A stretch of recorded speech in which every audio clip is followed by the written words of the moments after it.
ये एनिमे काफी मजेदार और हटकर है, लेकिन बच्चे लोग इसे ना देखें। तो चलिए जानते हैं इसकी कहानी को एपिसोड नंबर 1 के साथ। कहानी की शुरुआत होती है मोमो अयासे नाम की एक लड़की से, जो कि अपने बॉयफ्रेंड से परेशान हो चुकी है क्योंकि वो एक नंबर का लीचड़ है। वो डेट पर जाने के लिए भी मोमो से पैसे मांगता है और जब मोमो मना करती है तो वो उसे लव होटल ले जाने को बोलता है, लेकिन उसके पैसे भी मोमो को ही देने पड़ेंगे। अब ये बात सुन मोमो गुस्सा हो जाती है और उसे खींच कर एक लात मारती है, पर उसके सामने वो काफी कमजोर थी तो वो लड़का मोमो को ही नीचे गिरा देता है और उससे ब्रेकअप करके चला जाता है। मोमो अब ये बात अपनी सहेलियों को बताती है, जो कहती हैं कि अच्छा हुआ वो लड़का एक नंबर का हरामी था, पता नहीं मोमो ने उसमें क्या देखा। जिस पर मोमो कहती है कि वो उसके फेवरेट एक्टर केन ताकाकुरा जैसा दिखता है और उसे हट्टे कट्टे मर्द टाइप लड़के ही पसंद आते हैं। जिस पर उसकी फ्रेंड्स कहती हैं कि इस तरह के लड़के तो अब दिखना ही बंद हो गए हैं। मोमो अब काफी उदास थी और सोच रही थी कि पता नहीं कब उसे केन ताकाकुरा जैसा मर्द मिलेगा। तभी उसकी नजर एक क्लास में जाती है जहाँ के लड़के एक चश्मिश लड़के को परेशान कर रहे थे और उस पे कागज फेंक रहे थे और वो बस अपनी मैगजीन पढ़ रहा था। मोमो को ये देख अच्छा नहीं लगता। वो उस लड़के की बेंच पर जाकर बैठ जाती है और बाकी लड़कों को घूरने लगती है, जिससे वो लोग कागज फेंकना बंद कर देते हैं। मोमो अब उठकर वापस क्लास से बाहर आ जाती है और सोचती है कि वो अपना गुस्सा किस पर निकाले। तभी वो चश्मिश लड़का मोमो के पास आता है। उसे लग रहा था कि मोमो उसे लाइक करती है, इसीलिए वो उसके पास आकर बैठी थी। मोमो बोलती है कि शायद तुम्हें कोई गलतफहमी हो गई है और मोमो को उसमें जरा सा भी इंटरेस्ट नहीं है। लेकिन फिर वो लड़का मोमो को अपनी मैगजीन के बारे में बताने लगता है कि कैसे यूएफओ और एलियंस सच में होते हैं, लेकिन सरकार इस बारे में कुछ नहीं बताती।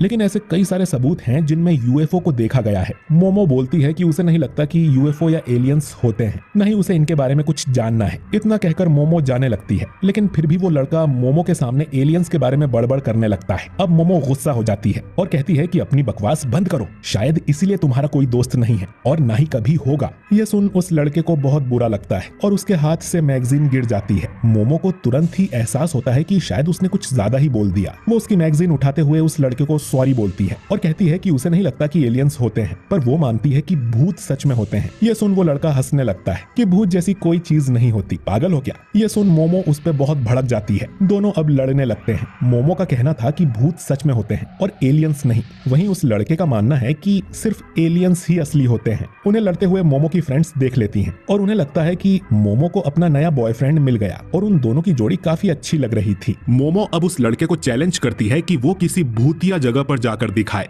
और अगर उसे वहां भूत दिखाई देता है तो वो मोमो का नौकर बन जाएगा। जिस पर वो लड़का भी कहता है कि मोमो उसकी बताई जगह पर जाकर दिखाए और अगर उसने वहां एलियंस देख लिए तो मोमो को उसकी नौकर बनना होगा। दोनों को शर्त मंजूर थी। अब रात के समय मोमो नागी जनरल हॉस्पिटल पहुंच जाती है, जो कि कई सालों से बंद पड़ा था। मोमो ने उस लड़के का निकनेम ओकल्ट कुन या ओकारुन रख दिया था। ओकारुन कॉल पर मोमो को बताता है कि ये हॉस्पिटल एलियंस का अड्डा माना जाता है। अगर वो इसकी छत पर जाएगी तो एलियंस जरूर उसे किडनैप कर लेंगे और उसकी बॉडी के साथ एक्सपेरिमेंट्स करेंगे। मोमो पूछती है कि उसका आज तक किडनैप हुआ कि नहीं, जिस पर ओकारुन बोलता है कि हुआ होगा और शायद एलियंस ने उसकी मेमोरीज मिटा दी होंगी। ओकारुन की बातों से मोमो को साफ पता चल जाता है कि उसने खुद आज तक कोई एलियन या यूएफओ नहीं देखा। खैर, ओकारुन भी मोमो की बताई जगह पर पहुंच गया था, जो कि एक पुरानी टनल है। मोमो कहती है कि ये टनल बहुत ज्यादा भूतिया है, ऐसा उसने ऑनलाइन पढ़ा था। ओकारुन बोलता है कि वो इस टनल में जाकर साबित कर देगा कि भूत जैसी कोई चीज नहीं होती, लेकिन फिर भी उसे डर लग रहा था और वो गाना गाते हुए अंदर जाने लगता है। ओकारुन को भी पता चलता है कि मोमो ने खुद कभी भूत नहीं देखे। वो उस पे चिल्लाने लगता है कि जब उसने खुद कभी भूत नहीं देखा तो वो उन पे यकीन कैसे कर सकती है। जिस पर मोमो बताती है कि उसकी दादी असल में एक स्पिरिट मीडियम है, यानी कि वो आत्माओं से बात कर सकती है। मोमो को उसकी दादी ने ही पाला है क्योंकि उसके पेरेंट्स मर चुके हैं। जब मोमो छोटी थी तब अपने सर पे हाथ रखकर वो एक रिचुअल पोज बनाकर बाहर निकलती थी। उसकी दादी का कहना था कि ऐसा करने से बुरी शक्तियां दूर रहती हैं। वो पोज बनाकर ही स्कूल में जाती थी और लड़के उसका मजाक उड़ाया करते थे, बल्कि जिस लड़के को मोमो पसंद करती थी वो भी उसका मजाक उड़ाने लगता है, जिससे मोमो को बहुत बुरा लगता है। उसे अपनी दादी से नफरत हो जाती है और वो उन्हें बुरा भला भी कह देती है, जिसके बाद कई दिनों तक उसकी अपनी दादी से बात नहीं होती। लेकिन बाद में मोमो को रियलाइज हुआ कि मोमो को इस बात से गुस्सा नहीं आया था कि उस लड़के ने मोमो का मजाक उड़ाया, बल्कि वो इस बात से गुस्सा थी कि उस लड़के ने उसकी दादी का मजाक उड़ाया। मोमो अपनी दादी से बहुत प्यार करती है और उसे उन पर पूरा भरोसा है, इसलिए उसे इस बात पर भी भरोसा है कि भूत होते हैं। अब वो ओकारुन से पूछती है कि उसे क्यों लगता है कि एलियंस होते हैं, लेकिन ओकारुन उसे कुछ नहीं बताता और बोलता है कि इसके पीछे कोई रीजन हो ऐसा जरूरी तो नहीं। खैर, ओकारुन को अब टनल में खून के पंजों के निशान दिखने लगते हैं और जब वो पीछे मुड़ता है तो उसे एक डरावनी सी बुढ़िया दिखती है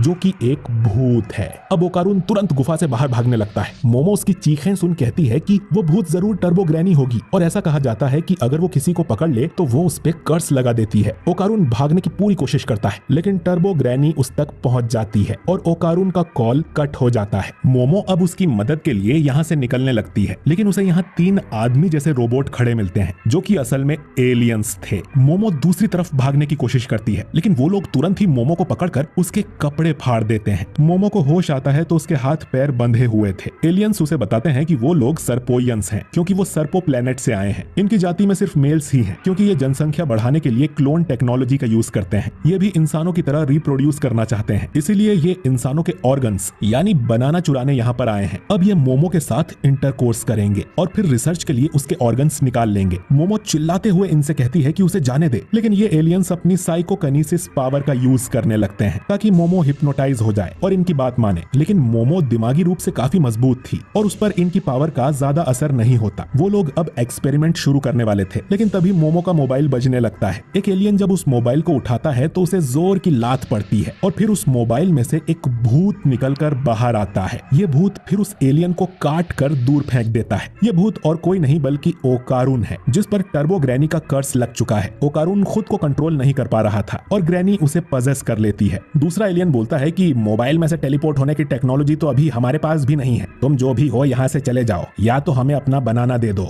एलियंस अब अपनी पावर का यूज करने लगते हैं, लेकिन ग्रैनी इतनी तेज थी कि उस पे एलियंस की शक्ति का असर ही नहीं होता और वो दूसरे एलियन को भी काट कर उसका बनाना निकाल लेती है। अब तीसरा एलियन अपने अटैक से ग्रैनी को दूर फेंक देता है और बोलता है कि उन्होंने इंसानों पर कभी हमला नहीं किया है, तो चुपचाप हमें अपना बनाना दे दो। ओकारून बोलता है कि उन्हें जो भी चाहिए वो देने को तैयार है। वो कितने टाइम से एलियंस को देखना चाहता था, क्योंकि उसके कभी कोई दोस्त नहीं बने। उसे लगता था कि कम से कम एलियंस तो उससे जरूर दोस्ती करेंगे, इसलिए वो बचपन से ही आसमान में घूरता रहता था और सोचता था कि कोई एलियन उसके पास आ जाए, लेकिन ऐसा कभी नहीं हुआ। ओकारून को हमेशा दूसरे बच्चे बुली करते हैं और किसी को उससे कोई फर्क नहीं पड़ता था कि वो जिंदा भी है या नहीं। लेकिन फिर मोमो उसकी हेल्प करने आई, इसीलिए वो मोमो को कुछ नहीं होने देगा। तो एलियंस को जो भी करना है ओकारून के साथ करे, लेकिन मोमो को जाने दे और उसके लिए वो मॉन्स्टर बनने को भी तैयार है। इतना कहकर ओकारून का कर्स फिर से उस पे हावी हो जाता है। मोमो भी चिल्लाती है कि इन्हें दिखा दो कि तुम एक असली मर्द हो। वो एलियन फिर से ओकारून पे अटैक करता है और ओकारून तुरंत ही हार मान लेता है। मोमो बोलती है कि ये तो शुरू होते ही खत्म हो गया। एलियन अब फिर से मोमो को हिप्नोटाइज करने लगता है और कहता है कि हमें मेल इंसानों से कोई मतलब नहीं है।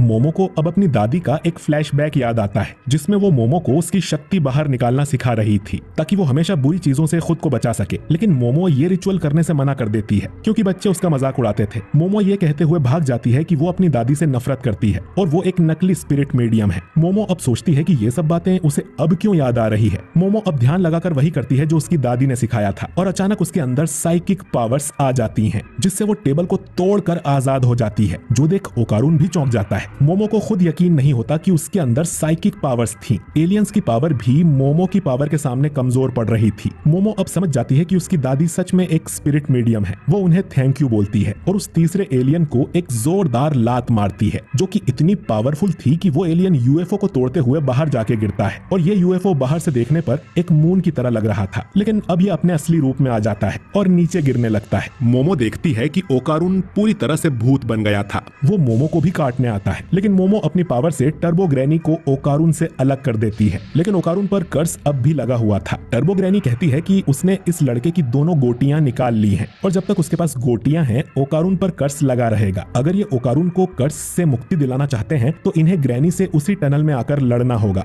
इतना कहकर टर्बो ग्रैनी गायब हो जाती है। यूएफओ अब उस हॉस्पिटल की बिल्डिंग से टकरा के नीचे क्रैश हो जाता है, लेकिन मोमो ओकारून को लेके वहां से बाहर आ जाती है। दोनों अब गलत और सही साबित हो गए थे, क्योंकि एलियंस भी होते हैं और भूत भी। मोमो को एलियंस ने किडनैप किया और ओकारून को भूत ने कर्स लगा दिया। मोमो की साइकिक पावर की वजह से ओकारून अभी नॉर्मल है। अगर वो अपनी पावर हटा दे तो ओकारून वापस आउट ऑफ कंट्रोल हो जाएगा। ये सुन अब ओकारून उस टनल की तरफ जाने लगता है, क्योंकि उस ग्रैनी को हराने पर ही उसे कर्स से मुक्ति मिल पाएगी। वो अपने कपड़े उतारकर मोमो को दे देता है ताकि उन्हें पहनकर वो अपने घर चली जाए। मोमो कहती है कि वो उसके साथ चलेगी उसकी हेल्प करने के लिए, जो सुन ओकारून कहता है कि वो उसकी मदद क्यों ही करेगी, वो बस एक लूजर है। मोमो उसके कपड़े वापस कर उसके साथ चलने लगती है। ओकारून बोलता है कि फिर भी ये कपड़े तो पहन ही लो, वरना वो ठीक से फोकस नहीं कर पाएगा। ये सुन मोमो के दिल में धक धक होने लगती है, क्योंकि केन ताकाकुरा ने भी एक बार ये लाइन मारी थी। वो अब सोचती है कि उसे तो इस लड़के का नाम तक नहीं पता। वो उसका नाम पूछती है और ओकारून बताता है कि उसका नाम है केन ताकाकुरा। जो सुन मोमो के होश उड़ जाते हैं और उसके पीछे का यूएफओ